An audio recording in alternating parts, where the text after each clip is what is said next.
Preston Davis on behalf of the people of the state of Michigan. Good afternoon, Your Honor. Stephen Schwartz on behalf of Mr. Dean.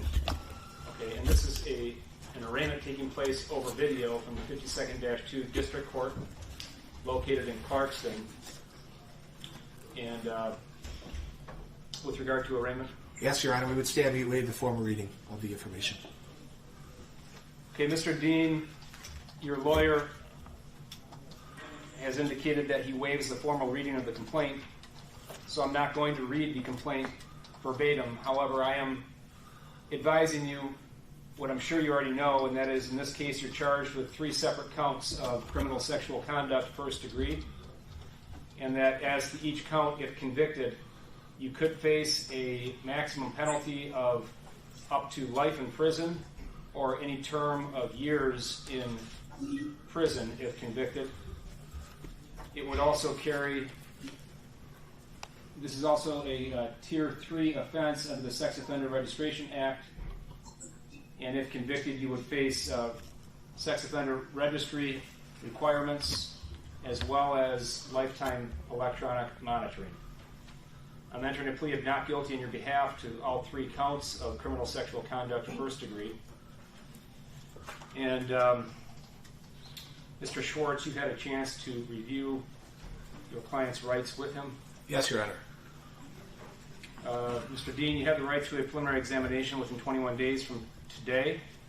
That's a hearing where the prosecutor would present evidence, and if sufficient evidence is shown for this court to believe that you committed these felony offenses, then the matters are sent up to circuit court, which is a higher court for further proceedings. You have signed an advice of rights form, and your lawyer indicates that he's gone over your rights with you, so I'm not going over the rest of your rights in detail.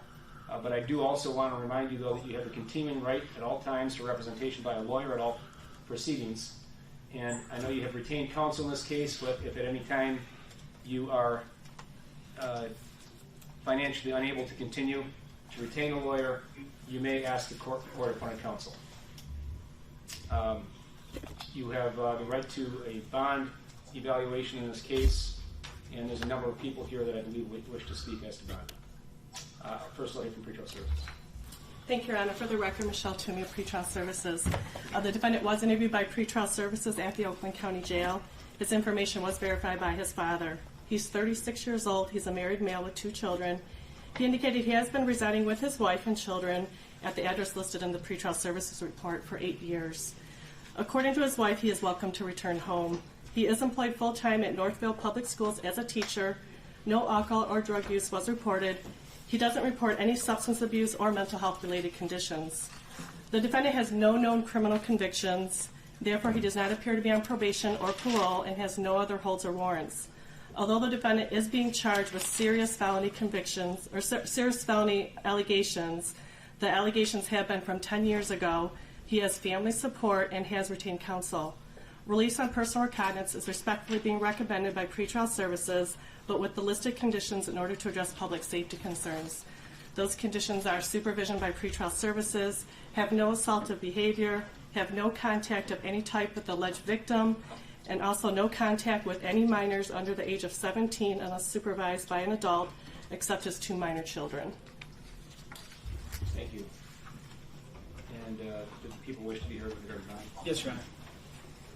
Your Honor, with all due respect to Pretrial Services, the people believe the bond is woefully inadequate. Of personal, as the court is aware, this defendant has been charged with 3 counts of criminal sexual conduct in the first degree in the 52-2 District Court, as well as 2 counts of criminal sexual conduct first degree in the Waterford District Court, the 54 District Court.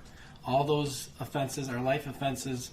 The court may or may not be aware, but Pretrial Services indicated that the defendant is currently a teacher at Northville Public Schools.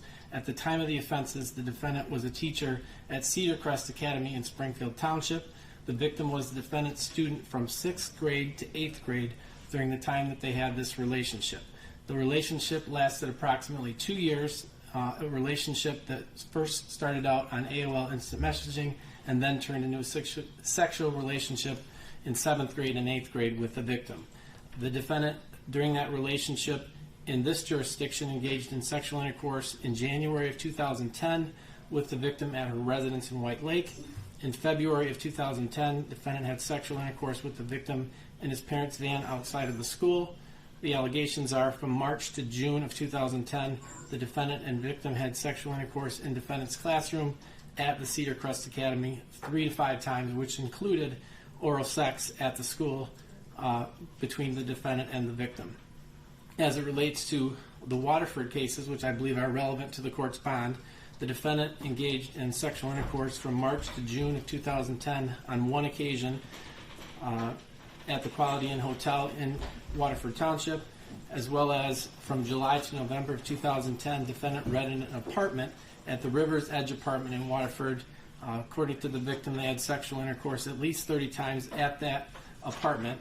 Defendant did not list that apartment on his driver's license. Defendant did not make that apartment known to his wife at the time, because the defendant has a wife as well as 2 kids. Finally, the victim engaged in sexual activity with the defendant on an airplane on a return flight from Orlando, Florida, during the 8th grade class trip.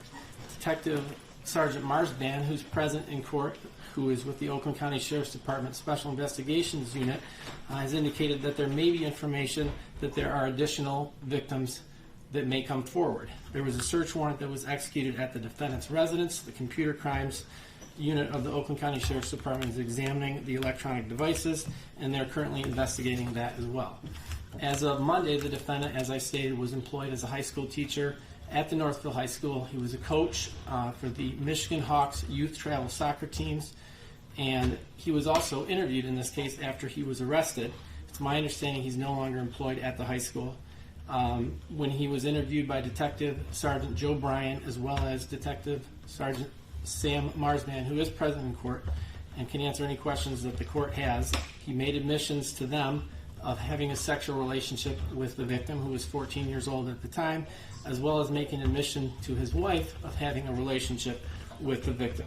The people would ask for a bond of $1 million cash, GPS tether if the defendant is able to post that bond, that he surrender his passport, that he have no contact with the victim, that he have no contact with students at the Northville High School, that he have no contact with students at Cedar Crest Academy, that he have no contact with minor children, that he have no contact with students currently at any of those schools, and that he not leave the state of Michigan. The people are asking for a $1 million cash bond based on the seriousness of the charges, that being 5 counts of criminal sexual conduct in the first degree, the high likelihood of conviction based upon the investigation conducted by the Special Investigations Unit, as well as the admissions that the defendant made. In addition, it's very possible that the defendant could be a flight risk. I would point out that he did have an apartment that his wife did not know about, and the people are extremely concerned about this defendant and his activity. It's very clear that he is a sexual predator and was taking advantage of a 14-year-old girl, which started when she was age 12 at the school. For those reasons, the people respectively ask for that bond. Thank you. May I respond, Your Honor? You may. Thank you. Your Honor, I'd point out the fact that my client is, once again, a very decorated teacher and coach in the Northville system. Your Honor, the point of this whole speech that I'm giving, Your Honor, or request to Your Honor, is the fact that my client has no prior criminal record, never been in trouble, never been on probation, no contacts at all. He is not a flight risk. He owns a house in the area. He has a wife. He has 2 children. His father and I have spoken probably 3 to 5 times per day the last few days. He's on top of this. Your Honor, again, these are merely, at this point, allegations. I would ask you do not consider anything that may have occurred in the 51st District Court in Waterford's jurisdiction. I don't believe that that would be something that would be appropriate. I'd point out this case happened 9 or 10 years ago, allegedly. And it sounds to me like my client was cooperative before I was retained on this case with the Oakland County Sheriff's Department as to what may or may not have occurred. I know you've heard from pretrial services who have spent at least some time with Mr. Dean, and when they interviewed him after everything was said and done, they've asked for or recommended a personal bond.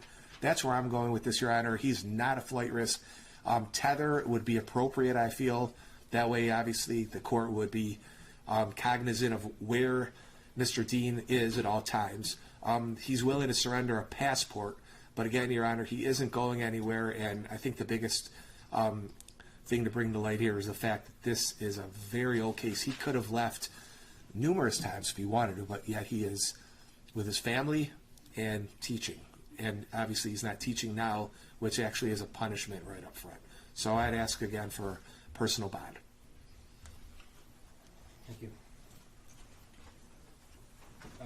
Pretrial release bonds pursuant to Michigan Court Rule 6.106 provides that in the instance of a criminal sexual conduct first degree charge, the court actually has discretion to deny bond altogether. People are asking for a high cash bond, and fundamentally what this court is required to assess when setting bond are the following two risk factors. Number one, is there a perceived risk to the public? Is there, number two, a flight risk? And based on the investigation and the charges that have been brought, there is an inherent public safety concern with the seriousness of these charges. There's also an inherent risk of flight with this type of charge. Now, as Pretrial Services, however, has pointed out in making a recommendation for a personal bond, the defendant is 34 years of age, I believe, with no prior convictions of any kind, no criminal history of any kind, has stable residence and up until now stable employment.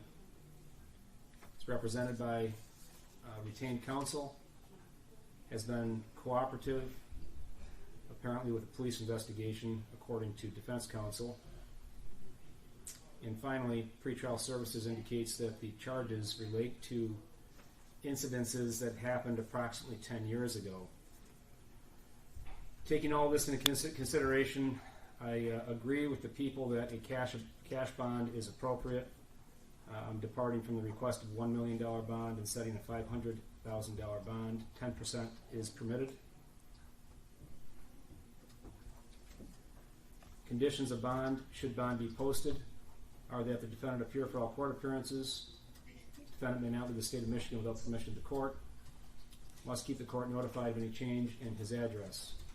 May not use any alcohol, marijuana, or illicit non-prescribed drugs. May not have any contact of any kind with the victim in this case, or with any of the witnesses or representatives of the school where this is alleged to have occurred. Defendant may not possess any firearms, ammunition, or other dangerous weapons. May not have any contact with any minors under the age of 17 unless supervised by an adult, except contact with his 2 minor children are permitted. Furthermore, a GPS tether would be required. Are there any questions with regard to the bond? Your Honor, I may not have heard. Did the court order him to turn over his passport? The court will indicate that a passport, if possessed, must be surrendered to law enforcement. Thank you, Your Honor. And it's a $500,000 cash surety, 10%. Correct. Thank you. Thank you, Your Honor. Thank you. This bond will be sent over to the jail immediately after this hearing. We are going to have the matter scheduled for a probable cause conference on February 10 at 1:30. The preliminary examination, which I explained to you, sir, will be scheduled for February 18 at 1:30. We'll see you back here on February 10th. Your Honor, maybe quickly approach before we terminate this. Any objection? I have no objection, Your Honor. You have a vote. Thanks.